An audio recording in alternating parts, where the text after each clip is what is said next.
ጠቃሚ ትውልድ ብዙ የሚያወራ ሳይሆን ብዙ የሚሰራ፣ አውርቶ የሚያሰማ ሳይሆን ሰርቶ የሚያሳይ ነው። ይሄ ከቆይታ በኋላ የገባኝ እውነት ለእናንተ በጣም የሚጠቅም ነገር ልንገራችሁ።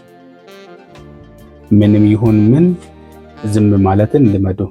ትንሽ የሚያውቅ ሰው ነው ብዙ እንደሚያውቅ ለማሳወቅ ብዙ የሚያወራ። ብዙ የሚያውቀው ግን ትንሽ ነው የሚያወራ። ስፔሻሊ በስራ ቦታ ከጓደኞቻችሁ ጋር ብዙ ነገር እንዲቴል የምታወሩ ሰዎች ዛሬ ዝም ማለትን እንድትለምዱ አደራላችኋለሁ። ዝም በሉ። እችን ያዙልኝ። እውነተኛ ጥበብ የሚገለጠው በጸጥታና በትህትና ነው። እውነተኛ ጥበብ፣ እውነተኛ እውቀት ካለ ብዙ ስታወራ ብዙ ስላወራ ሳይሆን ጸጥ በማለት ነው። አንዳንድ ሰዎች አይታችኋል፣ ጸጥ በማለት ብቻ የሚያስፈሩ ብዙ ኃያላን ብዙ ምሁራን ብዙ ሲያወሩ አትሰማቸው፣ ጸጥ ነው የሚሉት። ስለዚህ አንተም ጠቃሚ ትውልድ ዛሬ ይሄን አድርግ።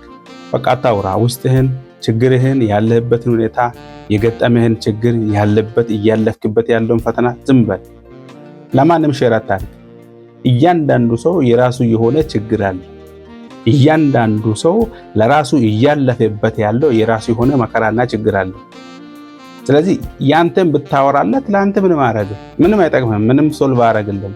ቢኮዝ ለራሱም ችግር ውስጥ ነው ያለው። ስለዚህ ዝም ብትል ነው የሚያዋጣ። ተናግሬ ነገ መሳቃ ከሚያረግ፣ ተናግሬ ነገ የቡና መጠጫ ከሚያረጉ ዛሬ ዝም ብትል ያዋጣል። እሺ መቼ ልናገር? እነዚህ ንግግሪ እነዚህ 3 ነገሮችን የሚያሟላ ከሆነ ብቻ ተናገር። 3 ነገር። የመጀመሪያ ያ የምታወራ ነገር እውነት ነው ወይ? እውነት ከሆነ go ahead። ሁለተኛ መሟላት ያለበት ነጥብ በዚህ ሰዓት ላይ ይሄ ልታወራ በውስጥ ያለው ሐሳብ ብታወራ ጠቃሚ ነው ወይ? ያስፈልጋል ወይ? ሶስተኛና መሟላት ያለበት ፖይንት አንተ ልትናገር ያለው ሐሳብ ኢንቴንሽኑ ምንድነው?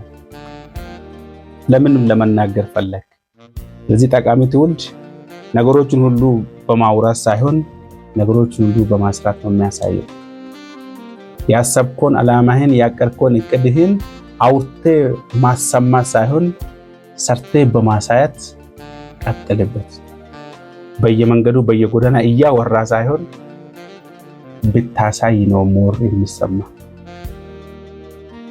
ለዚህ ነው ተግባር ከቃል ይቀድማል የሚባለው። አመሰግናለሁ።